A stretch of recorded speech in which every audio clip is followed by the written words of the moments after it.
It's so nice out. Yes. Today's question, why buy Bitcoin if you can't really spend it anywhere? It's a valid question. So let's say you're just learning about Bitcoin, or your friend, me, keeps bugging you about it and you don't know why, and they keep saying, Bitcoin, it's a peer-to-peer payment network. Bitcoin, people are getting rich off of it. Blockchain will revolutionize the banking industry. Like, all right, I don't really care about any of that. I mean, what if you just want to use Venmo with your friends with no fees, and that's simple enough for you? Why would you use this weird, invisible, alternate currency that you can't even really spend at most stores? First, it has to make sense, or else it's just reckless gambling. If you're parking money into something and you're not sure why you're doing it, that can open you up to a lot of risk.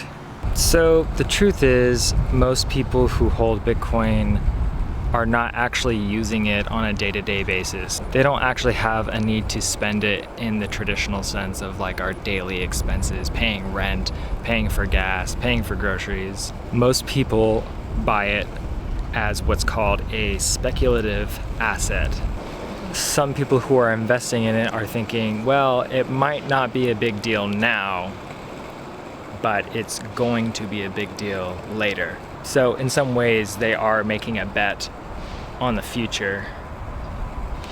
And in some ways, they're just securing their money now.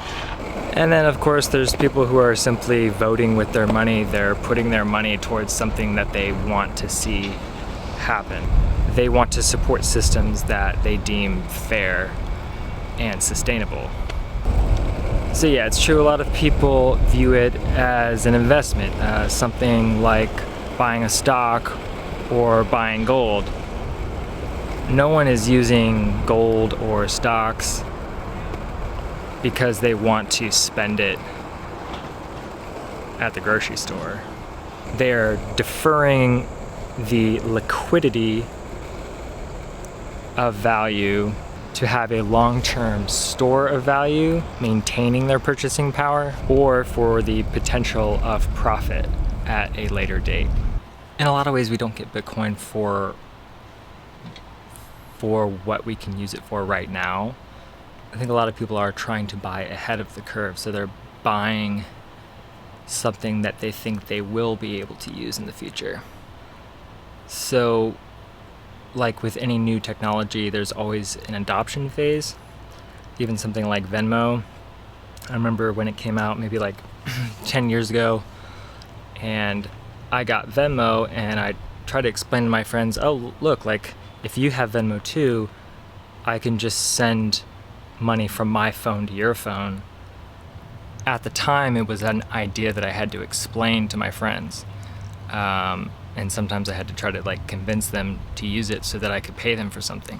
So with Bitcoin, it's a very similar situation where before people are willing to use it, they kind of have to be educated on it. They have to know why they would trust their money with it. There's always a bit of a barrier to entry at the beginning. It's not as user-friendly, not as familiar, also not as many features. And as the adoption happens, more features are added, makes it easier for people to use, and so even more people start using it, and that's when the adoption curve explodes. You should definitely dip your toes in, check the depth of the water, but once you feel like you have a good feel for it, it's time to dive in.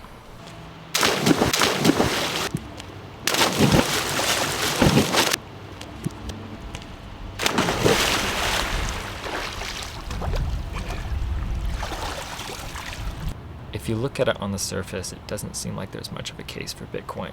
But if you dig just a little bit deeper, if you learn about some basic laws of economics, laws of investing, then Bitcoin starts to look a little bit more attractive, even after you realize that it has no inherent value.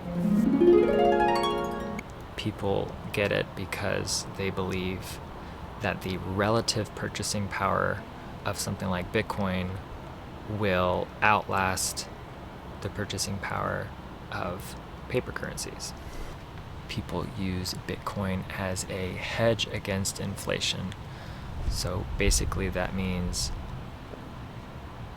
if we know that the dollar is being printed by the trillions, like we can see on TV, all the stimulus packages, all the unemployment money that's being added to our national debt. So if we know for a fact that the money supply is being diluted, a hedge against inflation is something that holds its value even while other currencies are being diluted and losing their value. Most of us just kind of go to work, try to save up money, build credit, and spend money on things that we like or bills that we have to pay.